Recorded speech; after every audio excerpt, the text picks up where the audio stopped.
17장 말씀을 통해서 구원의 길이라는 제목으로 말씀을 함께 나누도록 하겠습니다. 네, 제가 요즘 가발을 쓰고 말씀을 전하다가 오늘 깜빡 그냥 와가지고 이상하게 보이는 분들이 혹시 있을지 모르겠는데 참고하시기 바랍니다. 네. 네. 네. 구원의 길, 오늘 서론의 말씀을 좀 보고 본론에 가서 말씀을 세 개의 대지로 나눠서 말씀을 보도록 하겠습니다. 오늘은 이 아브라함의 생애에 있어서 가장 중요한 말씀이 창세기 15장, 16장, 17장입니다. 여기서 율법과 은혜 또는 율법과 의롭다함에 대한 이런 모든 부분들이 이 세 장에서 결정되는데, 여기에 대한 부분들이 신약 성경의 말씀과 어떻게 이것이 해석되어졌고 확장되어서 우리에게 계시되었는지, 이런 부분들을 여러분들이 알아야 되기 때문에 집중해야 되고 하나도 놓치지 마시고 여러분들이 이 부분들을 잘 정리해서 여러분의 인생사에 이 구원의 길, 율법의 길이 아닌 구원의 길을 열고 이 구원의 길이 활짝 열리기를 주님의 이름으로 축복합니다. 자, 서론을 좀 먼저 보겠습니다. 하나님께서 한 민족 즉 이스라엘을 택하사 세상의 모든 백성과 나라와 민족을 구원하길 원하셨습니다. 그래서 아브라함과 그의 후손들을 통해서 창세기 17장에 구원의 길을 열어주셨습니다. 이 구원의 길은 하나님의 나라로 가는 길이고 하나님께 대한 믿음을 갖는 길이며 하나님을 향해서 가는 길이라고 할 수 있습니다. 세상을 구원하기 위한 하나님의 계시는 아브라함의 후손인 예수 그리스도를 보내시는 것이었으며, 아브라함의 아들 이삭은 그 후손의 예표이며 약속의 상징이며 약속의 표라고 할 수 있습니다. 그 언약의 통로로 하나님은 이스라엘을 선택하셨습니다. 출애굽기 19장 5절에서 6절에 보면 세계가 다 내게 속하였나니 너희가 내 말을 잘 듣고 내 언약을 지키면 너희는 모든 민족 중에서 내 소유가 되겠고 너희가 내게 대하여 제사장 나라가 되며 거룩한 백성이 되리라 고 말씀하고 있습니다. 이러한 말씀을 주셨음에도 불구하고 정작 이스라엘은 하나님의 뜻을 따라서 가지 못하고 수없이 많은 위기를 낳았고 결국 그들은 아직도 구원에 대한 위기의 시대를 살아가고 있다고 할 수 있는 것입니다. 다시 말해서 하나님의 이와 같은 아브라함의 시대로부터 하나님이 이스라엘에 대하여 계속 말씀하신 이 구원의 길, 인류에게 구원을 베풀어주는 이 길을 이스라엘은 다 이루지 못하고 오히려 자신들마저도 이 구원의 길에서 지금 위기를 받고 있는 그러한 현재의 상황에 놓여 있는 것이 바로 이 말씀에서 우리에게 지금 나타내주고 있다는 것입니다. 사도 바울은 창세기 16장 율법의 길에 대해서 갈라디아서 4장으로 해석하여 주셨습니다. 갈라디아서 4장의 핵심은 순수 복음입니다. 순수 복음이란 성경에서 말씀하고 있는 의인이란 무엇인가를 말씀하여 주는 것입니다. 순수 복음만이 의인이란 무엇인가, 그것을 말씀하고 있습니다. 다시 말해서 갈라디아서는 순수 복음을 통해서 의인이란 무엇이냐, 또한 어떻게 의인이 되는가, 갈라디아서는 어떻게 의인이 되는가, 어떻게 의인에 속할 수 있는가를 말씀해 주는 것입니다. 또한 어떻게 의롭다함을 얻을 수 있는가를 말씀해 주고 있습니다. 어떻게 내가 그 의롭다함을 얻을 수 있게 되는가, 그 해답을 주고 있는 것이 바로 갈라디아서입니다. 그래서 갈라디아서는 순수 복음에 관한 책입니다. 하나님께서 창세기 15장과 17장에서 말씀하신 언약이 바로 예수 그리스도라는 것을 갈라디아서 3장 16절에 말씀하여 주심으로 순수 복음은 예수 그리스도를 믿는 모든 자가 그 복음의 주인공이며 핵심 인물이라는 것을 우리에게 확인시켜주고 있는 것입니다. 다시 말해서 우리가 오늘 창세기 15장과 17장에서 봐야 될 말씀의 중요한 핵심은 무엇이냐? 의인이란 누구인가? 아브라함은 의인이죠. 의인은 누구인가? 아브라함이 의인입니다.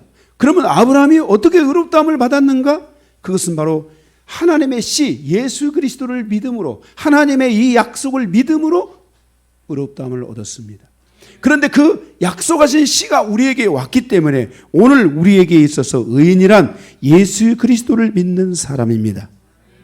의롭다함을 얻는 것은 예수 그리스도를 믿는 것입니다. 어떻게 의인이 되는가? 예수 그리스도를 믿음으로 영접하고 예수 그리스도에 대한 믿음을 내 마음에 갖게 될 때 그 사람이 의롭다함을 얻게 되는 것입니다. 다시 말해서 의롭다함이란, 의인이란 어떻게 의인이 되는가 하는 문제. 다시 말해서 뭐예요? 의인이란 어떻게 의인이 되는가? 또 뭐라 했어요? 의롭다함을 얻는 것은 무엇인가? 그것은 바로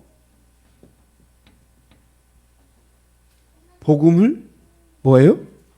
믿는 거예요. 복음을 자기 안에 받아들이는 거예요. 그러면 이 복음은 무엇인가? 바로 예수 그리스도라는 거예요. 여러분에게 이것이 아주 쉬운 것 같지만 이 쉬운 것 같은 이 의인의 삶을 여러분의 삶 안에 풀어서 이 의인의 삶의 기초에 머물러 있는 자가 아니라 히브리서의 말씀은 뭐예요? 의인의 삶의 여정을 말하는 거예요. 그런데 너희가 그리스도의 초보에 머물러 있다가 너희가 멸망할 수도 있고 너희가 그리스도의 초보로 머물러 있다가 너희가 실패할 수도 있고 그리스도의 초보에 머물러 있다가 너희들이 그 하나님이 원하는 것에 이르지 못하고 그 안식에 들어가지 못할 수도 있는데 여호수아도 실패했다. 여호수아도 이 참된 안식을 주지 못했다. 이스라엘도 이 참된 안식에 가지 못했다. 그러므로 너희는 더 집중하고 집중하여 믿음을 온전케 하시는 이 예수 그리스도를 바라봄으로 이 복음을 믿은 이 믿음이 너희 안에 완성될 수 있도록 너희가 내 앞에 나가야 된다라는 것을 말씀하고 있는 것이 히브리서예요. 다시 말해서 오늘 우리가 이 창세기에서 봐야 될 중요한 것은 바로 이 모든 조건에 대해서 그것은 이 복음을 믿어야 되는데 그 복음을 믿는 것은 복음의 주체는 누구냐면 예수 그리스도예요. 그래서 나의 믿음을 봐야 되는 거예요. 내 믿음이 예수 그리스도에 대하여 믿음의 초보적 상태에 있는지, 내 믿음이 예수 그리스도에 대하여 성장하는 상태에 있는지, 내 믿음이 예수 그리스도에 대하여 온전함의 상태를 가진 믿음인지 우리의 믿음을 돌아보고, 오늘 우리 공집사님도 기도할 때 내 믿음이 수없이 많이 흔들릴 때도 주님이 내게 오셨고, 주님 내 마음이 끊임없이 흔들릴 때도 주님이 나에게 오셔서 나를 붙잡아 주셨으므로 내가 오늘 하나님 앞에 나와 예배하는 이것이 나에게 큰 기쁨이라고 그렇게 기도했던 것처럼 우리의 삶에 있어서 나의 믿음이, 그리스도에 대한 나의 믿음이 초보라면 이것이 얼마나 많이 흔들리겠어요. 어떻게 의인이 되는지, 어떻게 우리가 의롭다함을 얻은 것이 무엇인지, 이런 것들이 계속 흔들리는 거죠. 이 믿음이 견고해져야 돼요. 그래서 오늘 창세기 17장은 아브라함의 무엇에 대한 것을 우리에게 말씀해 주고 있냐면은 바로 이 믿음에 대한 것을 말씀해 주고 있어요. 그래서 로마서 4장과 오늘 17장이 연결되어 있는 거예요. 창세기 17장은 15장에 대한 속편입니다. 사도 바울은 창세기 17장을 통해서 우리에게 하나님의 약속에 대해서 믿음을 갖는 것이 얼마나 중요한 것인지를 가르쳐주고 있으며 이 믿음의 수준, 믿음의 이 온전함을 향하여 가는 우리에게 은혜가 있어야 된다는 거예요. 아브라함도 하나님께 대한 이 믿음을 가졌는데, 이 믿음을 가졌는데 아브라함의 믿음이 나중에 보니까 그의 믿음이 어땠어요? 온전하여졌은 거예요. 갈수록 마지막 그 순간에 가서 그 믿음은 더 견고해졌고, 진짜 이따가 말씀에 나오겠지만은 100살에 가서 하나님이 아브라함에게 말씀하는 거예요. 100살에 내가 너에게 아들을 낳으리라. 그러니까 아브라함이 뭐라 했어요? 내가 죽은 자와 같다. 그 죽은다는 것이 뭐야? 응? 남자의 성기가 100살이 되니까 이게 발기가 안 되는 거야. 여기 뭐 다 성경 다 하고 왔으니까 알겠지만. 그런데 하나님이 말씀을 하시니까 하나님의 약속을 믿고 살아 이리 와. 오늘 하나님이 우리에게 약속한 씨를 주신대 하고 들어갔는데 놀라운 하나님의 역사가 일어난 거예요. 한 인생사에 있어서의 한 단면이고 순간이고 한 상황에 대한 이야기를 우리에게 들려주는 말씀이지만, 한 그 순간과 상황이 우리에게 주는 은혜라는 것은 너무너무나 소중하고 너무너무나 우리에게 귀한 거예요. 여러분의 인생에서도 순간순간 이런 하나님께 대한 내가 믿음이 얼마나, 내가 믿음의 이 기초적 상태에 있는지, 그래서 이 부분이 끊임없이 흔들리는지, 다시 말해서 예수 그리스도에 대한 나의 믿음이 기초적인 상태에 있어서 흔들리는지, 아니면 이 믿음이 견고해져서 아브라함과 같이 히브리서에 말씀한 것처럼 뭐예요? 진짜 온전한 믿음으로 가서 믿음의 증거를 남길 수 있는 하나님의 사람으로 살아갈 것인지, 이런 부분들에 대해서 여러분들이 오늘 새롭게 도전하고 보고 격려받고 위로받고 또 다시 한번 여러분 안에 결단하고 하는 그런 시간들이 되어야 될 줄로 믿습니다. 창세기 17장에 아브라함이 가졌던 믿음에 대해서 로마서 4장을 통해 믿음에 대하여 해석하여 주고 있습니다. 그러므로 오늘 창세기 17장을 통해서 우리에게 주시는 교훈에 대하여 구체적으로 같이 생각해 보면서 함께 은혜 받기를 원합니다. 자, 그럼 오늘 말씀은 세 개의 대지로 나눠져 있습니다. 이 세 개의 대지가 중요해요. 사실 이 아브라함의 이 어떤 분기점, 아브라함의 믿음의 분기점은 바로 이 창세기 17장이라고 볼 수도 있는 거예요. 무슨 말인지 알겠죠? 그래서 이 창세기 17장에 주신 말씀이 여러분에게 구원의 길, 이 구원의 길이 정말 여기 서울에서 부산까지 확 고속도로가 뚫린 것처럼 여러분의 가정사, 인생사, 또 여러분의 가족사, 그것이 여러분의 또 민족사이기 때문에, 여러분의 모든 삶의 모든 길이기 때문에 이 고속도로가, 이 구원의 고속도로가 여러분의 가족사에 확 열려서 단 한 사람도 믿음에서 떠나지 않고, 단 한 사람도 사단에게 뺏기지 않고, 단 한 사람도 지옥 권세, 멸망의 권세에 떨어지지 않고, 나로부터 시작된 이 하나님의 구원의 은총이 나로부터 시작해서 최대한 많은 사람들에게 이 구원의 길이 열릴 수 있도록 그 역할을 해주는 그런 은혜가 있기를 주님의 이름으로 축복합니다. 자, 그러면 1번입니다. 영원한 언약은 곧 구원의 길이다. 1절에서 9절입니다. 영원한 언약은 곧 구원의 길이다. 7절에 보면은, 17장 7절에 보면은 뭐라고 말씀했어요? 내가 내 언약을 너와 너 및 너의 대대 후손 사이에 세워서 영원한 언약을 삼고 그랬습니다. 이 영원한 언약은 바로 구원의 길에 이르는 영원한 하나님의 길이라는 것을 말씀해 주고 있습니다. 2절에 내가 내 언약을 너 사이에 두어 언약을 믿는 백성을 크게 번성하게 하겠다. 자, 하나님과, 자, 여러분 보세요. 여러분의 삶에 이거 화이트보드를 조금 여러분들이 이 말씀이 확실하게 더 정리가 돼야 되기 때문에 좀 사용할게요, 제가요. 하나님과 요한 사이에 이 언약을 주어서, 다시 말해서 지금 여러분에게 이미 말씀드렸죠. 구원의 길을 열어주셔서 이 구원의 길이 대대손손 영원히 있기를 하나님이 아브라함에게 원하셨다라고 말씀하고 있어요. 자, 그러면 한번 보세요. 제가 아까도 좀 여러분에게 말씀드렸지만 구원의 길이 열리면 여러분의 상처 치유될까요, 안 될까요? 응?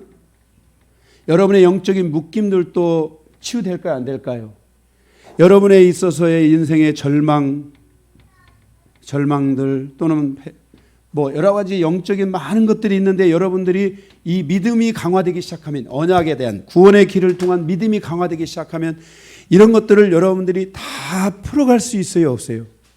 있죠. 나머지는 여러분들이 이 길을 열 때 나머지는 다 하나님이 그의 인생사에 보너스로 덤으로 다 주시는 은혜들이에요. 그래서 여러분들이 이 신앙생활에서 먼저 여러분들이 복 받으려고 신앙을 하는 게 아니라, 신앙생활을 하는 게 아니라 이런 길들을 여러분들이 닫고놓고 열어줘야만이 내 자신을, 나를 통해서 내 자녀들이 있는 생애 속에서도 나를 통해서 하나님이 주시는 은혜도 있고 내 자녀들이 하나님의 은혜 안에서 살아가는 것을 내 눈으로 보는 거야. 이게 신앙이야. 이 신앙이 열리지 않으면은 교회 왜 다니는 거야? 그냥 심심해서요. 그냥 저는 교회 가면 마음이 편해서요. 그래, 그렇게라도 다니면 감사하지만 안 다니는 것보다는 그렇게라도 다니는 것도 감사하네. 그러고 보니까. 자, 지나가겠어요. 그래서 여러분들이 그런 차선책이 아니라 이 말씀의 최선책의 삶을 향해서 여러분들이 가는 시간들이 여러분에게 있으셔야 돼요. 3절에서 5절에 보면 3절. 아브라함이 하나님의 언약 앞에 엎드렸어요. 아브라함이 하나님의 언약 앞에 딱 엎드렸다라는 것은 뭐냐면, 자, 하나님이 이렇게 말씀을 하시니까 아브라함이 하나님 앞에 딱 엎드렸어요. 이 말은 하나님의 언약에 대해서 이제 뭐예요? 내가 그것을 하나님이 나에게 주시는 약속으로 내가 믿습니다 하는 믿음의 고백을 드린 것과 같은 거예요. 하나님 앞에 그대로 이루어 달라고 내 축복의 무릎을 꿇은 거예요. 그리고 하나님이 나에게 안수해 주시고 나에게 임하여 달라고 무릎을 꿇은 거예요. 제가 그 누구야, 돌아가신 목사님, 헬리그룹 목사님이 설교를 하시는 데를 제가 갔었는데, 설교를 하시고 내가 여기 앉아 있었어요. 여기 이렇게 앉아 있었는데 헬리그룹 목사님이 여기에 와서 앉는 거예요. 설교를 다 끝나서 제가 그분 앞에 가서 안수해 달라고 무릎을 탁 꿇었더니, 그랬더니 이분이 울면서 10분인가 15분을 막 영어로 막 축복 기도해 주시더라고. 하나도 못 알아먹었어요.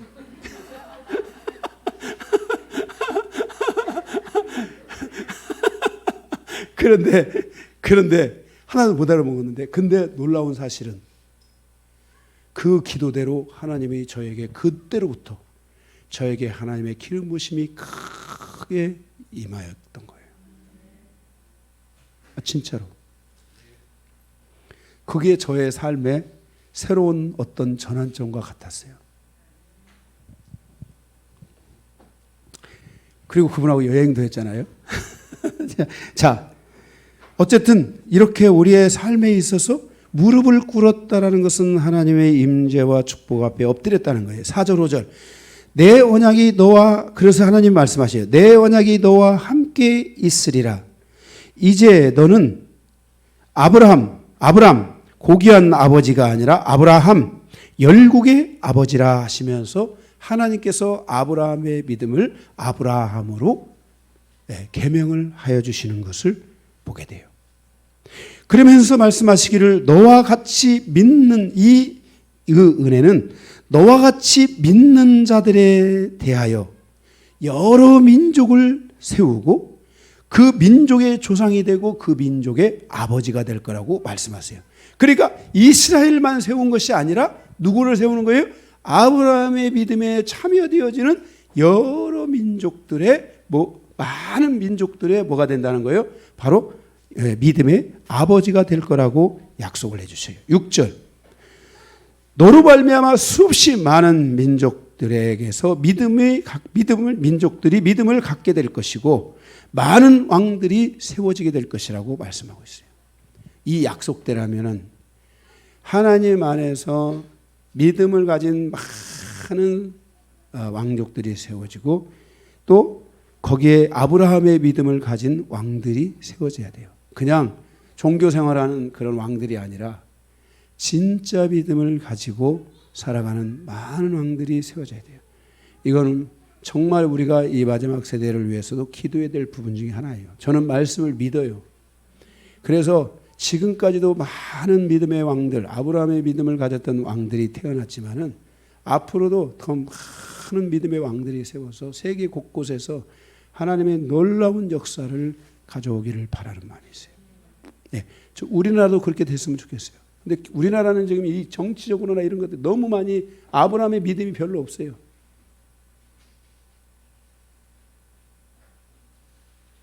정말 아브라함처럼 하나님의 말씀처럼 하나님의 사랑을 가지고 갈 수 있는 사람들, 사람들의 심령과 영혼을 치유하고 회복하려고 하는 사람들, 네, 이런 사람들이 저는 세워져야 된다고 믿어요. 남을 죽이고 밟고 자기 기득권과 이익을 위해서 막 쫓아가고 이런 사람이 아니라 저는 이 일이 만약에 이 나라에 그런 왕이 세워질 수 없다면 적어도 그런 하나님의 종들이 세워져야 된다고 봐요. 우리가 우리 교회에서 한국 교회에서도 보게 되면 초기에는 한국 교회사 목사님들이 굉장히 순수했어요. 진짜 순수했어요. 근데 요즘은 목사님들이 너무 많이 타락돼 있어요. 타락돼 있다라는 것은 너무나 많이 세상에 썩어 있는 물에 들어가서 정말 하나님의 뜻이 아니고 하나님의 길이 아닌 그런 삶을 살아가게 되고 진리를 가진 사람들이 막 가짜 뉴스, 막 가짜된 것들, 잘못된 것들 막 백신 맞으면 죽는다는 것을 어디서 나온 줄 아세요? 교회에서 나왔대요. 그 말이. 이 부끄러운 삶을 통해 교회가 앞장서서 내가 백신을 맞아보겠다. 응? 이게 그런 마음은 갖지 못할지언정 사람을 혼란스럽게 하고 미혹하게 하고 이런 삶으로 가면 안 돼요. 아브라함의 믿음을 가진 사람들, 아브라함의 이 신앙을 가진 이 은혜가 오늘 우리로부터 이 아브라함의 믿음을 가진 사람은 우리만 있지는 않을 거예요. 얼마나 많은 사람들이 이 아브라함의 믿음을 가진 사람들이 일어나겠어요. 조금의 차이는 있을 수 있겠지만 우리는 그것을 믿고 하나님의 일하심을 믿어야 돼요. 우리가 할 수 있는 게 아니에요. 하나님이 해주셔야 돼요. 그래서 여러분들이 그런 믿음을 가지고 나도 그와 같은 믿음을 가지고 간다라는 이 믿음이 여러분에게 이루어지면 여러분이 10년 가고 20년 가고 벌써 여러분 10년은 왔으니까 20년 30년 가면 어느 세월에 여러분 안에 하나님께서 여러분을 기억하고 여러분을 함께 하세요. 제가 그리고 오늘 우리 유아한테도 그랬지만 유아야 예수님 하고 불러봐 그랬더니 유아가 예수님 하고 부르더라고. 유아야 그거 많이 불러 그랬더니 예수님 예수님 예수님. 유아야 잠잘 때도 불러라. 유아야 무엇을 하든지 예수님을 꼭 불러라. 예수님을 부르면 처음에는 모르는데 어느 시간 안에 예수님이 너에게 오신다. 예수님이 우리에게 오는 거예요. 신앙의 질서는 내가 하나님을 향해 가는 질서보다도 하나님이 나에게 오는 질서가 커요. 이건 별로 안 좋은 예화인데 제가 기도를 하다가 저의 영이 무슨 로켓인가 뭔가를 타고 하나님의 나라를 향해서 가는 것 같았어요. 확 하고 가는데도 다다르지를 못해요. 그런데 하나님이 내게 한순간에 딱 오시는데 그 한순간에 오신 하나님의 은혜가 나의 온 마음을 다 사로잡았어요. 지금도 저는 그 사로잡아 주신 주님의 은혜 안에 살아가고 있는 거예요. 여러분들의 삶이 자꾸 하나님의 이름을 부르세요. 그러면 오세요. 반드시 오신다는 것을 믿으셔야 돼요. 그 주님이 나에게도 오고 내 자녀에게도 오고 내 손주들에게도 오고 계속 오실 수 있도록 여러분들이 그 예수님을 부르세요. 지치지 마세요. 그런 공격 들어오면요 예수 이름으로 더러운 마귀는 따라갔지 하고 탁 즉사해버리고 계속 예수님의 이름을 부르세요. 잠잘 때 가도 예수님 부르고 주무시고 어린아이들에게도 얘들아 예수님을 계속 불러야 돼 하면서 예수님을 부르도록 해주세요. 응? 제가 기억하기는 제가 옛날에 기도할 때 예수님 오세요. 예수님 저에게 오세요. 10만 번 부릅니다. 예수님 오세요. 20만 번 부릅니다. 그래도 안 오시더라고. 그래서 제가 막 20만 1번, 20만 2번, 20만 3번, 20만 4번 계속 불렀는데 내가 몇 번 불렀는지를 잃어버렸어요. 근데 오시더라고. 그러니까 여러분도 계속해서 예수님을 오시라고. 하나님, 예수님, 우리 가정에 오세요. 예수님, 우리 가정에 오셔서 한 번만 만져주세요. 예수님, 우리 가정에 오셔서 한 번만 계셔주세요. 이렇게 여러분들이 계속 예수님을 부르는 이 은혜가 있기를 바랍니다. 8절. 그래서 너와 내 후손에게 가나안 땅을 주겠다는 거예요.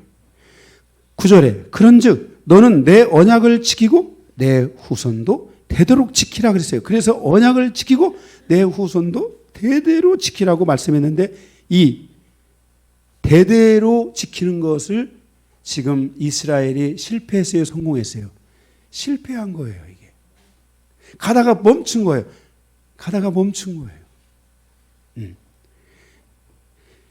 그래서 히브리서 11장 8절에서 10절에 보니 믿음으로 아브라함은 하나님의 부르심을 받았을 때에 순종하여 장래 유업으로 받을 땅에 나아갈새 갈 바를 알지 못하고 나아갔으며 믿음으로 그가 이방의 땅에 있는 것 같이 하나님 약속의 땅에 거류하며 동일한 약속을 유업으로 함께 받은 이삭 및 야곱과 더불어 거하였으니 장막에 거하였으니 이는 그가 하나님이 계획하시고 지으실 터가 있는 성을 바랐습니다. 그러니까 아브라함과 이삭과 야곱이 그러한 하나님의 약속을 받고 믿음으로 나아갔고 자기만 나아간 것이 아니라 그의 아들 이삭과 그의 손자 야곱까지 해서 같이 계속해서 그 하나님이 약속하신 것을 바라보며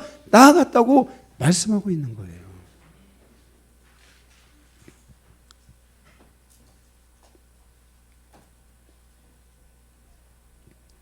아브라함의 위대한 신앙의 역사는 하나님의 언약을 믿는 모든 사람들에게 구원의 길을 열어주었다는 것입니다.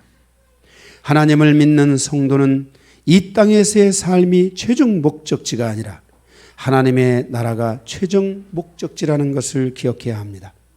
따라서 성도는 하나님께 대한 믿음이 흔들리지 않도록 견고한 믿음을 세워가야 합니다.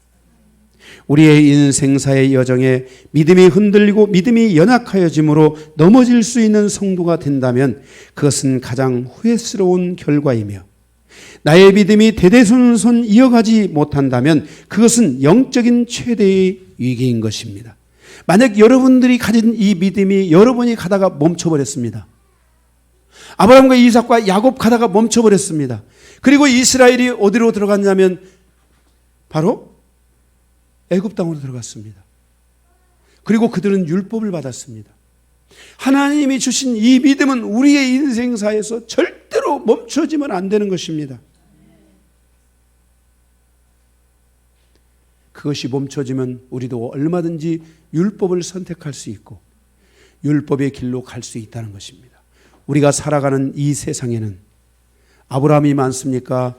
아니면 이스마엘이 더 많은 것 같습니까? 이스마엘이 더 훨씬 많습니다. 믿음으로 사는 것과 율법으로 사는 자들을 보면 율법으로 사는 자들은 믿든 안 믿든 누구든 할 것 없이 수도 없이 많은데 믿음으로 믿음의 길을 가는 사람은 많지 않습니다. 그래서 성경에도 말합니다. 믿음의 문은 좁은 문이다. 협착한 문이다. 거기로 많은 사람이 가지 못한다고 말씀하고 있습니다. 여러분들이 이 믿음의 이 길을 놓으면 안 되는 것입니다. 아브라함과 이삭과 야곱이 함께 장막에 거한 것처럼 우리의 믿음이 다음 세대로 흘러갈 수 있는 것은, 있도록 하는 것은 믿는 자가 가져야 할 최고의 숙제인 것입니다. 그들의 믿음이 마지막까지 모든 사람에게 구원의 길을 열 수 있도록 우리는 이 믿음의 숙제를 잘 풀어야 될 줄로 믿습니다. 두 번째, 할례는 언약에 대한 믿음의 표입니다. 10절에서 17절입니다. 여기에 대해서 두 가지가 있는데 바로 1번, 하나님의 언약, 즉 말씀에 대한 믿음은 곧 하나님의 모든 약속이며 계시이다라는 것입니다. 하나님의 언약은 하나님의 말씀인데 이 말씀에 대한, 이 언약에 대한 믿음은 하나님의 모든 약속이며 계시예요. 그러니까 내가 믿음을 가진다고 하면은 하나님의 이 약속과 계시를 내 것으로 가져올 수 있어야 돼요. 이게 믿음이에요. 믿음이 있는 사람만이 하나님의 약속을 내 것으로 가져오게 되는 거예요. 아브라함도 하나님의 계시, 약속을 믿음을 통해서 어떻게 했어요? 자기의 것으로 가져온 거예요.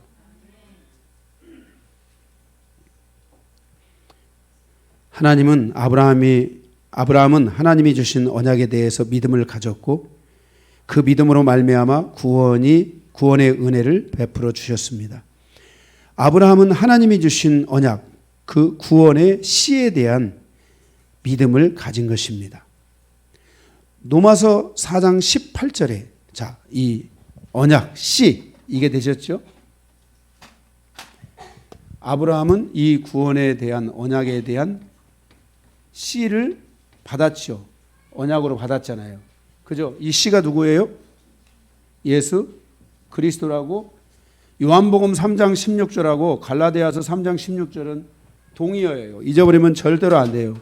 갈라디아 3장 16절에 말씀하고 있어요. 그래서 이 구원의 길을 주셨을 때 그거에 대한 믿음을 가졌습니다. 그래서 로마서 4장 18절에 보면 아브라함이 바랄 수 없는 중에 바라고 믿었으니, 아브라함은 바랄 수 없었어요. 소망이 없다고도 볼 수 있었어요. 그런데 바라고 믿었다는 거예요. 하나님이 내가 너에게 씨를 주리라 할 때도 하나님은 믿었고, 이스마엘이 아니라고 할 때도 하나님이 말씀하실 때 이 아브라함은 그것을 믿었다는 거예요. 이는 내 후손이 이같이 되리라 하신 말씀대로 많은 민족의 조상이 되게 하려니라. 다시 말해서 뭐예요? 믿음을 가진 수없이 많은 사람의 조상이 이루어지기 위해서는 반드시 하나님의 이 약속, 이 구원의 길, 이 씨를 아브라함이 바로 믿어야만 했던 거예요. 그런데 아브라함은 거기에 대한 뭘 가졌어요? 그 믿음을 가졌다는 거예요. 아브라함은 자신을 통해서 하나님의 뜻이 이루어지기를 믿었어요. 로마서 4장 19절에 그가 백선하되어 자기 몸이 죽은 것 같고 사라의 태가 죽은 것 같음을 알고도 믿음이 약해지지 아니하였다라고 말씀하고 있어요. 하나님께 대한 믿음은 나의 육체의 연약함에 어떠함에 있는 것이 아니라는 거예요. 나의 영적으로 묶여있기 때문에, 나는 상처가 많기 때문에 우리가 하나님께 대한 믿음에 연약한 것은 육체의 연약함 때문이 아니라는 거예요. 내가 뭔가의 상처 때문이 아니라는 거예요. 묶여있기 때문이 아니라는 거예요. 우리의 믿음이 하나님의 말씀에 집중되어야 되고, 하나님의 말씀을 붙잡을 수 있는 담대한 마음만 있으면 우리의 모든 영적인 연약함의 문제는 다 해결될 수 있고, 우리의 구원과 믿음의 영광이 열려질 수 있다는 것을 기억해야 돼요. 그렇기 때문에 아브라함이 가졌던 믿음은 육체에 집중되어 있던 것이 아니었어요. 여러분들이 오늘 하나님께 대한 믿음, 이 구원의 길, 이 하나님의 이 믿음 안으로 가는, 의롭다함으로 가는 이 길, 하나님을 믿고 가는 하나님의 나라를 향해서 가는 이 모든 길들은 여러분이 뭔가에 내가 연약하기 때문에, 내가 묶여있기 때문에, 내가 뭐하기 때문에, 육체적으로 나는 뭐하기 때문에, 악하기 때문에 하는 이런 것이 아니라, 오늘 이 믿음은 여러분의 마음속에서 하나님을 향하여 그 약속을 잡는 담대한 그 믿음의 조건이 있어야 되고, 그 믿음의 조건이 부족하다면 믿음의 주이신 주님 앞에 믿음을 달라고 기도하는 것이 나의 유일한 방향성이고, 그 방향성을 통해서 우리는 하나님의 약속을, 하나님을 내 심령 안으로 가져올 수 있는 이 믿음이 내 안에 와야 된다는 거예요. 이 믿음이 오면 내 안에 육체의 모든 묶임과 어려움들은 다 떠나가게 되고, 이 묶임과 모든 어려움들은 우리 안에서 다 치유받는 회복의 길이 열릴 수 있다는 것을 우리에게 말씀해 주고 있어요. 우리가 이 세상을 살아가며 어찌 우리의 육체가 연약하지 않을 수 있습니까? 여러분이 이 세상에 여러분을 치유해 주는 곳입니까? 이 세상에 나가서 문만 열고 나가도 이 세상은 나를 향하여 잡아먹을 것처럼 달려드는 세상입니다. 우리나라만 그런 게 아닙니다. 세계 곳곳에 어디를 가든지 우리의 인생사에서 우리의 육체는 늘 세상을 향하여 선택하게 되어 있고, 그러한 우리의 육체는 연약해질 수 있고 악해질 수도 있다는 거예요. 그래서 우리의 육체를 바라보게 되면 우리는 믿음을 가질 수가 없어요. 그래서 우리는 담대한 마음을 가지고 하나님이 말씀하실 때 아멘! 딱 가져오는 이 담대함이 있어야 돼요. 일단 믿고 봐야 돼요. 하늘에서 돈이 떨어지면 그게 똥이든 금이든 하늘에서 떨어지는 거니까 일단 어떻게 해야 돼요? 잡고 봐야지.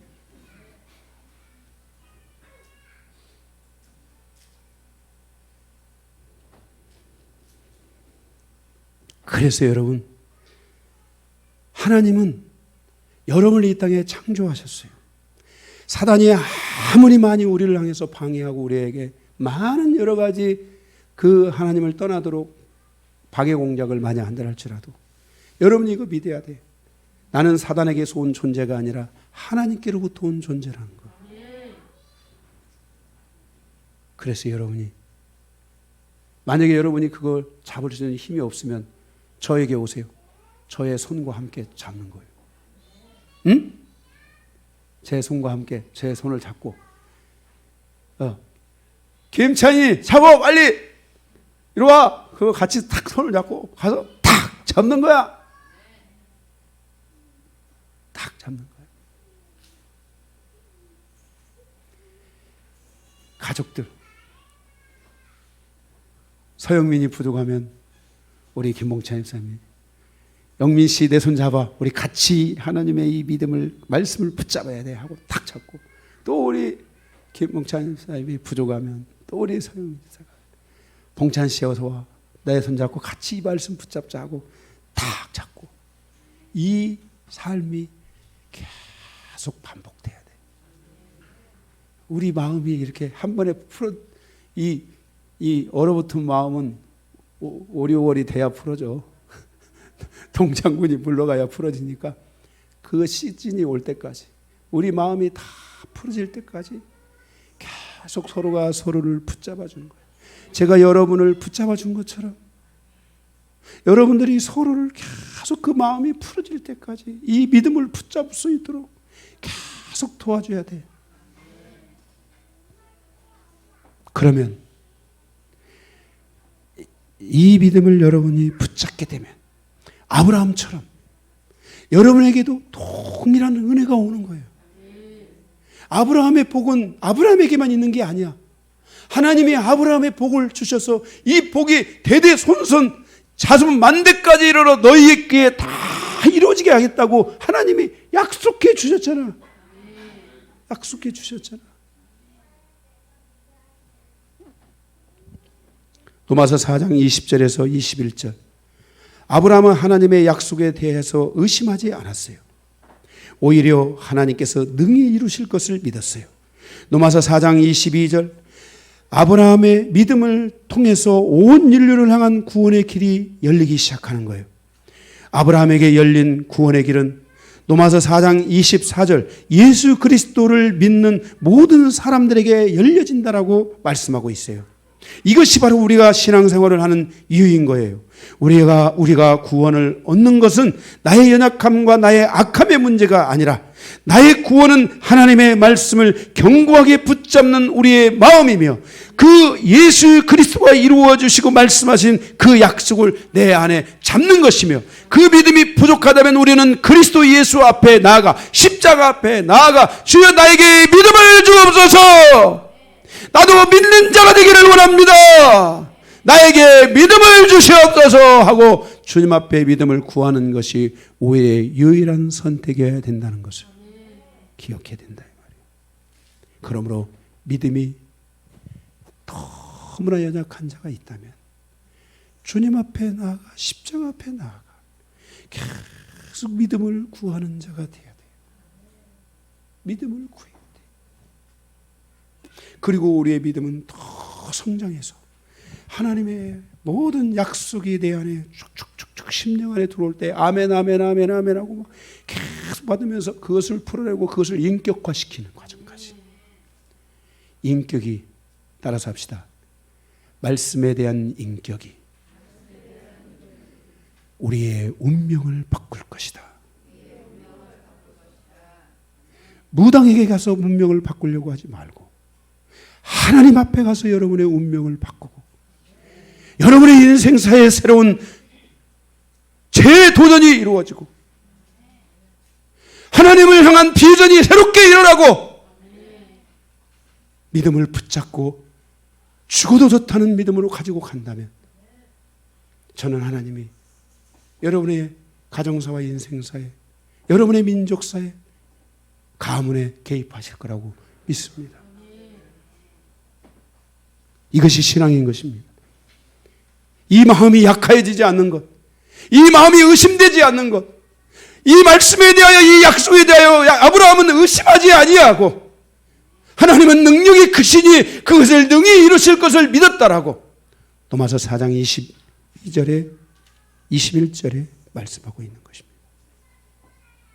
여러분들 그렇게 되시기 바랍니다.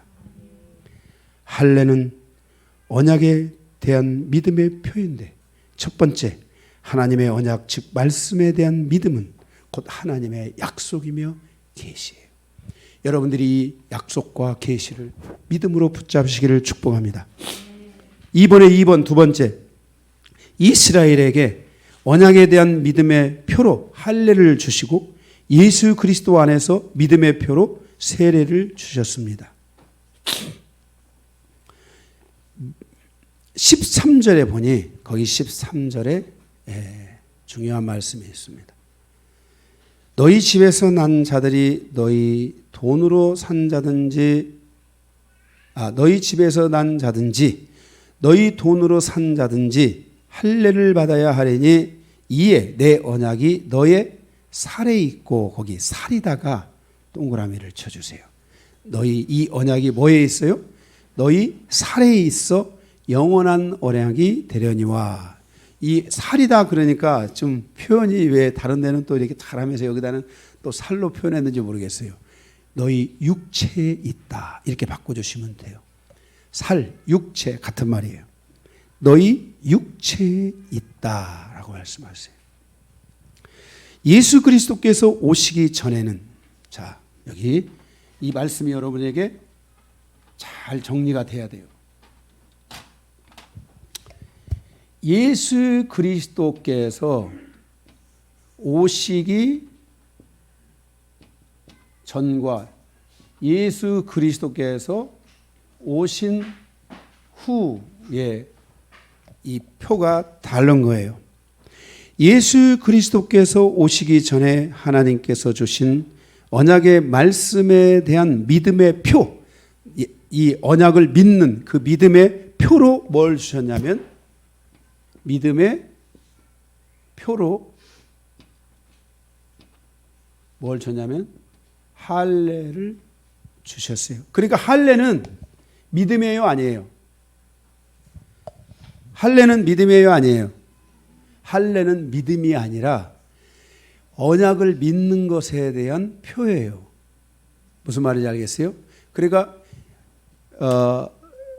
이삭이 표이고 이삭은 예표인데, 예수 그리스도를 믿는 믿음에 대한 표로 뭘 주신 거예요? 이스라엘에게는 예수님 오시기 전에는 할례를 주셨어요. 그러면 나는 예수님을 믿습니다. 나는 예수님이 이 땅에 오셔서 우리에게 구원을 주시고 우리에게 하나님의 뜻을 이루어 주실 것을 믿습니다 하고 그 믿음을 가진 사람을 믿잖아요. 그러면 할례를 행해라. 예수님 오시기 전에는 그 할례를 행해라. 이렇게 그 믿음의 표로 할례를 행하게 한 거예요. 그래서 할례를 받은 자들은 다 율법을 가진 자나 유대인이나 이런 사람이 할례를 가진 게 아니라 바로 하나님이 약속하신 예수 그리스도를 보내시겠다는 약속을 믿는 사람들이 바로 할례를 하고 다녔던 거예요. 이해가 되셨습니까? 이게 바로 할례예요, 할례. 예수 그리스도가 오시기 전 믿음의 표로. 그 다음에 예수 그리스도가 오시고 난 후에는 모든 사람이 이미 예수님이 오셨기 때문에 할례를 행할 필요가 있어요, 없어요? 할례를 행할 필요가 없어요. 그래서 예수님이 오시고 난 후에 구원의 표로 오시고 나서 이 믿음도 좋고요. 그 믿음으로 말미암아 구원을 받기 때문에 이 믿음의 표로 뭘 얻은 거예요? 세례를 받게 하셨어요. 세례를 받게 하셨어요. 이게 차이예요. 오시고 나긴 전에는 할례, 예수님 오시고 난 후에는 세례를 받도록 우리에게 말씀해 주신 거예요. 이해가 되셨습니까? 네. 그래서 로마서 6장 1절에서 5절에 보게 되면 세례는 예수 그리스도와 하나 되고 연합하는 것이라고 말씀하고 있어요. 로마서 6장 2절에 예수 그리스도께서 죽으신 것처럼 우리도 죽었고, 로마서 6장 3절에 그의 죽으심의 표가 세례이고, 우리가 예수 그리스도를 믿음으로 구원을 받고 구원의 표로 세례를 받아 예수 그리스도와 합하는 것이다라는 거예요. 그러니까 이 예수 그리스도와 합한다라는 것은 예수 그리스도께서 오셔서 우리에게 구원을 주셨어요. 어떻게? 죽으시고 장사되고 부활하심으로 그것을 믿는 자들에게 우리에게 뭘 주셨어요? 구원을 베풀어 주셨어요. 바로 세례는 예수님이 우리를 위해 물 안으로 사람이 들어갔다가 죽어서 장사되고, 부활은 올라오는 것을 의미해요. 그래서 죽었다가 부활한 것을 이 표로, 구원의 표로 세례를 주었고, 이때는 예수님이 오실 것을 믿는 사람에게 구원을 주기 때문에 그 믿음의 표로 할례를 주셨던 것이에요. 이해가 되셨습니까? 그의 부활하심에 대하여 믿음으로 화합하는 자는 예수 그리스도와 같이 그의 육체가 부활할 것을 믿는 거예요. 자, 보세요. 여기서 핵심이 뭐냐면 이 세례, 다시 말해서 이 죽으시고 장사되고 부활된 것과 이 세례는 전부 뭐의 표예요? 육체의 표예요. 여러분, 예수님이 부활하신 것처럼 여러분도 부활할 걸 믿으시죠? 그때 그 부활은 무슨 부활이에요? 영혼의 부활이에요? 몸의 부활, 육체의 부활을 의미하는 거예요. 이것이 우리에게 굉장히 중요한, 여러분들이 제가 이 육체의 부활에 대한 이 복음, 이것만 여러분들에게 좀 말씀을 전하고 싶은 마음이 많이 생길 때도 있어요. 그건 나중에 하는 게, 왜냐하면 지금 성경 강의하고 있어서 제가 제대로 못 하는데, 성경에서 사도 바울은 바로 죽은 자의 부활에 대한 복음을 전했다라고 사도행전에 말씀하고 있어요. 사도행전 갔을 때 한번 하나님이 그거 열어주시면 제가 하겠어요. 이 육체의 표, 여러분 부활은 육체의 표인 거예요. 자, 보세요.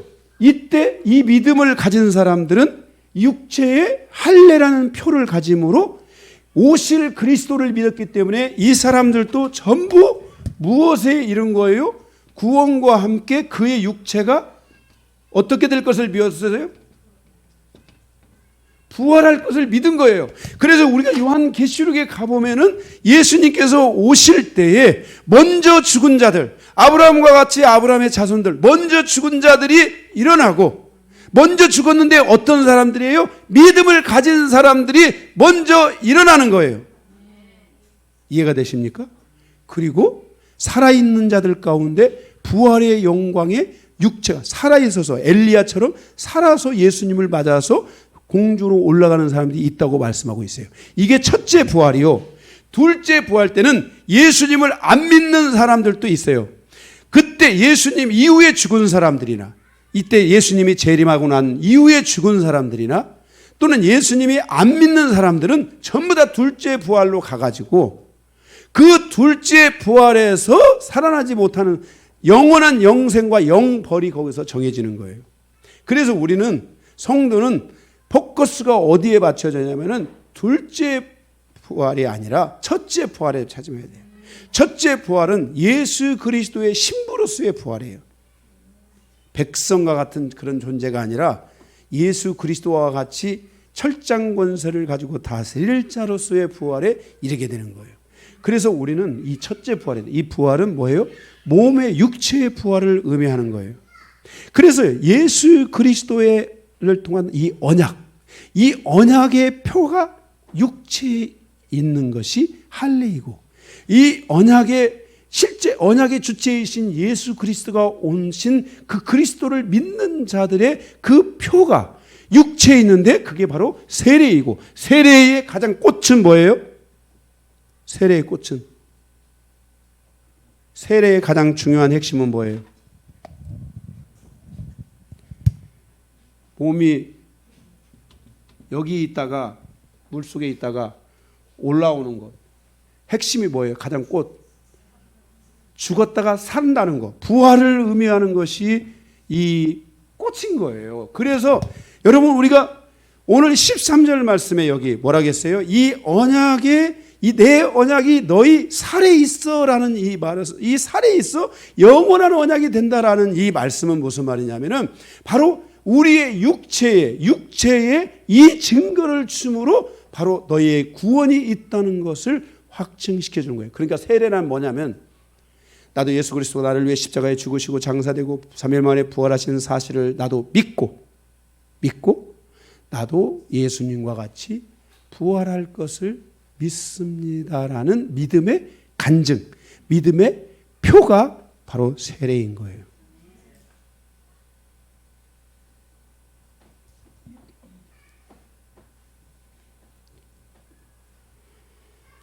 구원,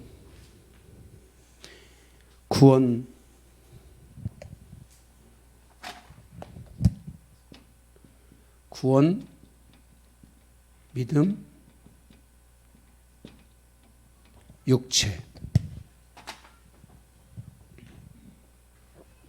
육체의 부활, 육체의 부활까지 들어가야 되겠죠. 육체의 부활.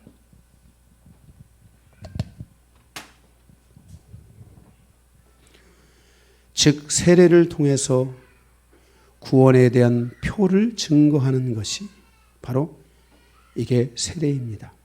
구원받은 사람은 그 구원에 대한 믿음을 통해서 육체의 부활을 믿게 되고 그 육체의 부활을 믿는 세례는 곧 구원의 표가 되는 것입니다. 그것을 우리가 세례를 통해 육체에 새기는 겁니다. 물속에 들어갔다가 올라오면서 내 마음속에 예수님을 믿는 믿음을 내 육체 전체에 새기는 것이 바로 세례라는 것을 기억해야 됩니다. 따라서 이제는 예수 그리스도 안에서 모든 사람에 대한 구원은 평등합니다. 구원의 표로 할례를 받은 이스라엘이나 구원의 표로 세례를 받은 이방인이나 다 평등합니다. 로마서 3장 30절에 할례자도 믿음으로 말미암아 또한 무할례자도 믿음으로 말미암아 의롭다 하실 하나님은 한 분이시니라. 로마서 2장 28절에서 29절에 무릇 표면적 유대인이 아니요 표면적 육신의 할례가 아니니라. 오직 이면적 유대인이며 할례는 마음에 할지니 영에 있고 율법 조문에 있지 아니한 것이라. 그 칭찬이 사람에게서가 아니요 다만 하나님에게서니라. 다시 말해서 할례를 받았다는 것에 대한 사람의 칭찬이 아니라 하나님의 증거를 갖는 성도가 되어야 된다는 것입니다. 율법에 대한 강성을 가지고 있는 무슬림들은 율법에 따른 할례를 지나치게 강조한 나머지 남녀 관계없이 할례를 행하게 되므로 육체의 고통을 가져다주고 있으며 마치 할례가 구원인 것처럼 생각하는 오류를 통해서 하나님의 언약에 대한 믿음으로부터 사람들의 영혼을 점점 멀어지게 하고 있다는 것입니다. 그러니까 보세요. 이 육체의 할례를 이런 할례를 가진 사람들도 육체의 그 증거를 가지고 있잖아요. 이 증거를 남긴다는 것이 우리의 믿음에 많은 장애가 되는 거예요. 응? 예. 그리고 성경에 어디 여자 할례 행하라는 것이 어디 있어요? 그런데 이 무슬림들은 남자뿐만 아니라 여자들까지도 다 할례를 행하는. 그래서 그것이 고통으로 오는. 하나님은 우리에게 육체의 고통을 가져다 주고자 하는 것이 아니라 하나님은 우리에게 믿음을 주시고자 하셨고 그 믿음을 통해서 우리가 가진 믿음이 변치 않도록 하기 위해 우리의 육체에 그 표식을 주신 것이지 육체의 고통을 할례가 구원이다. 아닙니다. 할례가 믿음입니까? 아닙니다.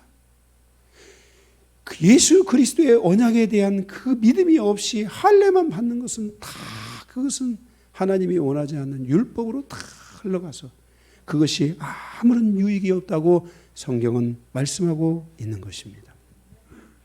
아브라함에게 말씀하신 언약의 씨이신 예수 그리스도께서 2000년 전에 우리를 구원하기 위해서 오셨습니다. 이제 우리는 오직 예수 그리스도에 대한 믿음을 견고히 하고 나의 믿음이 예수 그리스도 안에서 확증되어져야 할 줄로 믿습니다. 마지막 세 번째, 이스마엘에게 준 약속은 구원의 계획을 위한 언약이 아닙니다. 18절에서 27절입니다. 이스마엘에게 준 약속은 구원의 계획이다 아니다? 아니다. 구원의 계획에 대한 언약과 아무런 관계가 없다는 것입니다. 여기에 대해서 두 가지를 보겠습니다. 1번, 가로 1번. 모든 사람에게 주신 보편적 축복에 대해서 20절입니다. 믿음의 자손이 되는 것과 땅에서 잘 사는 것은 무관한 것입니다. 누구든지 성실한 삶을 산다면 잘 살 수 있습니다. 성도의 믿음의 목적은 하나님의 자녀로 살아가는 것입니다. 잘 먹고 잘 살고 부유하고 풍성한 삶을 사는 것이 목적이 아닙니다. 세상의 모든 삶은 누구에게나 보편적으로 열려져 있습니다. 그러나 우리가 땅의 삶에 대해서 분명히 알아야 될 것은 우상 숭배의 목적과 가르침은 땅에서 잘 먹고 잘 사는 것으로 우리의 삶을 유혹하여 우리로 하여금 만문주의에 빠지게 한다는 것입니다. 누구든지 이 땅에서 아무리 잘 먹고 잘 살았다 할지라도 그의 영혼과 육체가 구원을 얻지 못했다면 그 결국은 멸망의 길로 가게 될 것입니다. 그럼에도 불구하고 하나님을 믿는 모든 자녀들에게 하나님은 구원을 주고 또한 풍성한 삶을 주시겠다고 말씀하고 있는 것을 보게 됩니다. 그래서 성도의 우선순위는 첫째, 구원이 되어야 하고 믿음이 되어야 합니다. 둘째, 하나님의 도우심을 통해서 우리의 삶에 들어와 있는 모든 가난한 삶과 모든 묶임과 영적인 그러한 악함과 약함을 통해서 오는 우리의 인생사의 풍성한 삶으로 갈 수 없는 장애적 요소들을 우리는 전부 다 그것들을 이제 하나님 앞에 풍성한 삶으로 갈 수 있는 그 개혁을 일으킬 수 있어야 됩니다. 그래서 여러분들은 하나님 앞에 나오셔서 여러분들의 삶의 인생에 있어서 실패했던 것들을 계속 풀어놓으시기 바랍니다. 하나님, 내가 이렇게 넘어졌습니다. 여기서 왜 넘어진 것입니까? 나는 왜 넘어질 수밖에 없었습니까? 라고 질문하며 하나님께 기도하고 그 여러분의 인생사의 그런 아픔과 묶임과 상처와 고통과 이런 것들을 계속해서 하나님 앞에 여러분 풀어내고 그것들을 여러분들이 여러분의 몸에서부터 몸에 배어있는 습관, 이런 것들은 여러분 어디에 배어 있어요? 여러분의 몸과 여러분의 내면의 세계에 배어있는 거거든요. 이것들을 여러분들이 밖으로 몰아내 줘야 됩니다. 다 뽑아줘야 됩니다. 이게 여러분이 아셔야 돼요. 왜 여러분은 왜 힘들게 삽니까? 성실하지 못하니까. 몸이 피곤하니까. 몸이 묶여 있으니까. 몸이 뭔가가 지금 불편하니까 할 수가 없는 겁니다. 그것들을 여러분 좀 풀어주셔야 돼요. 여러분, 교회 나온 사람들은 그게 좀 많아요. 왜? 그게 있어서 교회 나온 사람들이 많아요. 그걸 좀 풀어줘야 돼요. 그래서 여러분들이 열심히 말씀 먹고 풀어내기도 하고 기도도 하고 사역도 받고 이런 여러 가지 과정을 통해서 계속 그 여러분의 육체를 회복시키는, 그래서 내면의 세계가 다시 돌아갈 수 있도록, 응? 뭔 말인지 알겠어요? 내면의 여러분의 영적인 세계가 다시 돌아갈 수 있도록. 그래서 내가 힘든데 내 내면의 세계에서 주님이 나를 강하게 붙들어 주셔. 그러면 힘이 있어서 하는 거예요. 감당할 수 있어요. 하나님이 지혜도 주시고 이런 것들이 풀어져서 여러분에게 지혜도 풀어져야 되고 지식도 풀어져야 되고, 아멘? 예, 그렇게 가셔야 됩니다. 그래서 개혁이 이루어져야 됩니다. 여러분이 이것을 조금만 연다면 여러분의 삶에도 하나님이 주신 이 보편적 삶 안에 가지만 보편적 삶뿐만 아니라 여러분들의 삶에 하나님과 더불어 살아가는 믿음의 목적지, 믿음을 가지고 살아가는 삶의 그 목적을 향하여 함께 가게 될 줄로 믿습니다. 마지막 2번, 세상의 모든 사람에게 구원의 길은 공평하게 열려져 있습니다. 이스마엘에게도 구원의 길이 열려져 있습니다. 거기 보면은 22절에 보게 되면 하나님이 아브라함의 말씀 맞추시고 그를 떠나 올라가셨더라. 이에 아브라함의 하나님이 자기에게 말씀하신 대로 그날에 그 아들 이스마엘과 집에서 태어난 모든 자와 돈으로 산 자와 그 집 모든 남자에게 다 믿음을 증거했어요. 이 하나님의 언약을 선포하고 언약을 믿게 하고 그리고 그 믿음의 고백을 하게 하고 그리고 그들이 그 믿음의 고백 후에 그들에게서 믿음의 표현 할례를 다 하겠어요. 그래서 그들이 다 믿음을 가졌어요. 이 말씀은 무슨 말이냐? 하나님의 아브라함을 통해서 열어주신 것은 뭐냐면은 모든 사람들에게 이 믿음의 길은 다 열려져 있다는 거예요. 종이나 자유자나 누구나 할 것 없이, 이삭이나 이스마엘이나 누구나 할 것 없이 믿음의 길은 다 열려 있다는 거예요. 이스마엘 사람들, 무슬림 사람들은 다 지옥 가야만 되는 것은 아니에요. 그들이 천국에 주님 앞에 오는 것이, 믿음 앞에 오는 것이 너무너무나 어렵고 힘들다는 것은 분명한 것은 사실이에요. 그러나 그들에게 마저도 주님은 다 이 하나님을 믿을 수 있는 복음의 길, 이 믿음의 길, 구원의 길을 다 열어주셨다고 말씀하고 있어요. 오늘 우리가 하나님이 이 아브라함을 통해서 열어주신 이 구원의 길, 여러분이 이 구원의 길을 여러분과 여러분의 자녀와 다음 세대에 이르기까지 영원토록 열어서 여러분의 믿음의 가문을 세워갈 수 있는 하나님의 거룩한 백성들의 여정이 되기를 주님의 이름으로 축복합니다. 말씀 끝입니다.